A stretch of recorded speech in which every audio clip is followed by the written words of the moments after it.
going to start recording these meetings in case somebody isn't here. They can go to the YouTube channel.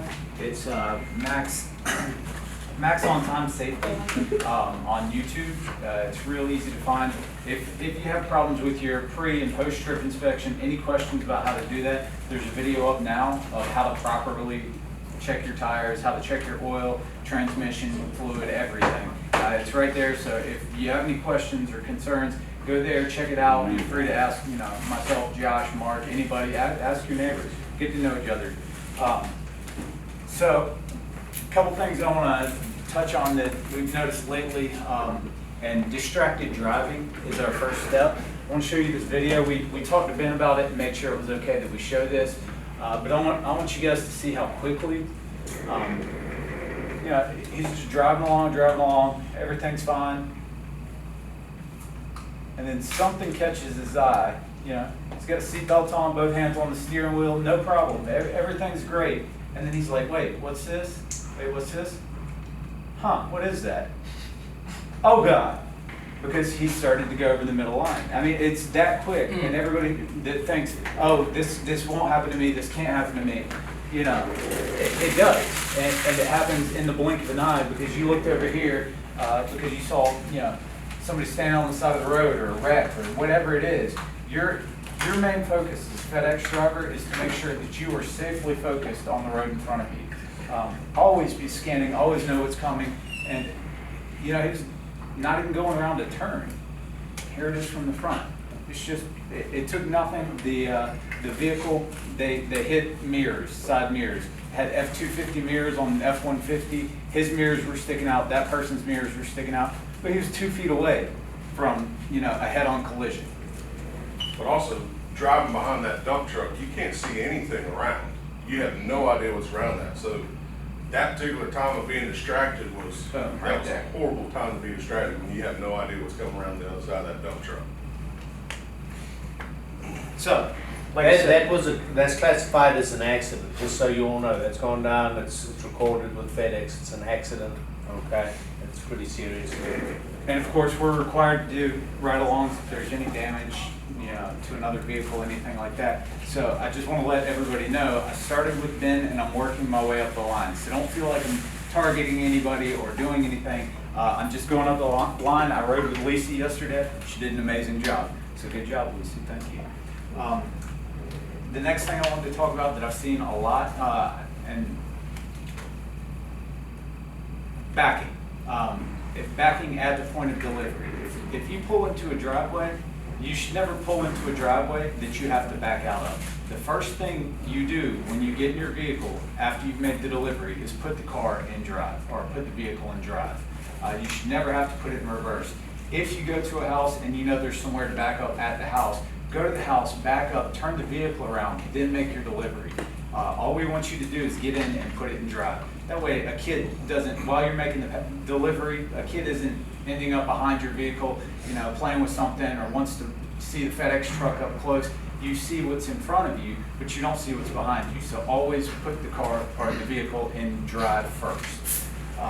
And if you're in a cul-de-sac, make sure you do a full circle in the cul-de-sac. Don't back up 2 or 3 houses. If you pass your house, find somewhere to safely turn around and go back to your point of delivery.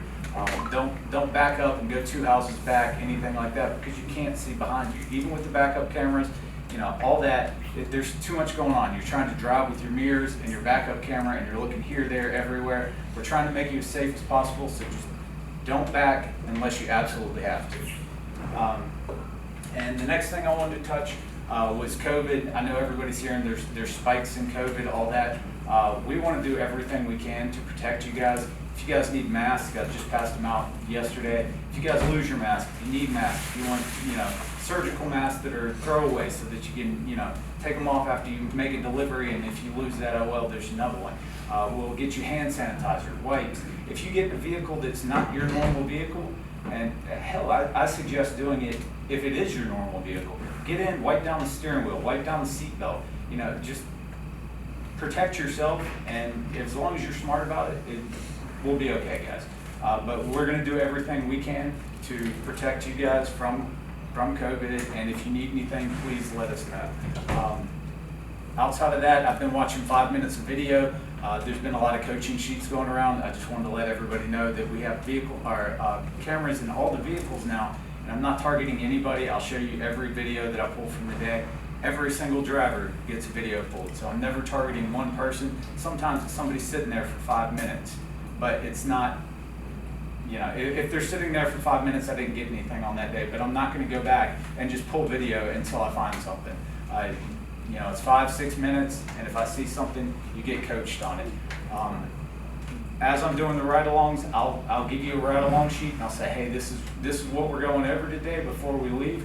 I try and stay out of your hair. I try not to talk. I'm just there to witness what you're doing. And if I see something that you can do safer, I'll just bring it up. I'm never attacking you guys. It's to make everybody safer and help us learn, you know, what we need to coach in these meetings.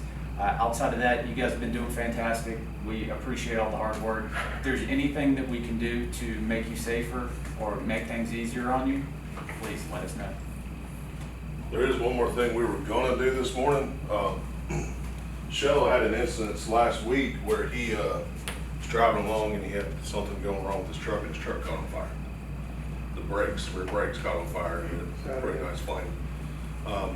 He did everything right. He got the fire extinguisher, he put it out, he set up his triangles.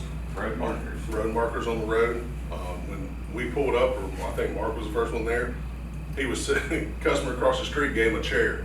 And he was sitting underneath the shade tree in the chair. The truck was set up, everything was supposed to. He was watching to make sure it Drinking Gatorade, and, you know, he put out the fire. Everything was perfect. Flashers were on. He was in a safe spot. All of his markers were out. So we're actually going to reward Shello. We were hoping he was here, but we've got a little reward for him. And you know, we just appreciate the hard work. When we see something good, if I see something good in the 5-minute videos, that goes in your file as well. I'm not just here to attack you. I'm here to add to the file and say, hey, this person is doing very well. Maybe they can help us with X, Y, and Z. So. Yeah, but you know, that's something we want to move forward with. Safety is not only, like he was saying, not only bad stuff, but good stuff too. If we see good stuff, we want to reward you guys for that. We want to be able to say, hey man, you did this really awesome. Here's a little reward this week or whatnot. So Yeah, absolutely. If I can just touch on that too, because I don't want anybody to be under any misconception about what they're saying though. Look, safety is, it's without question the most important thing we do every day.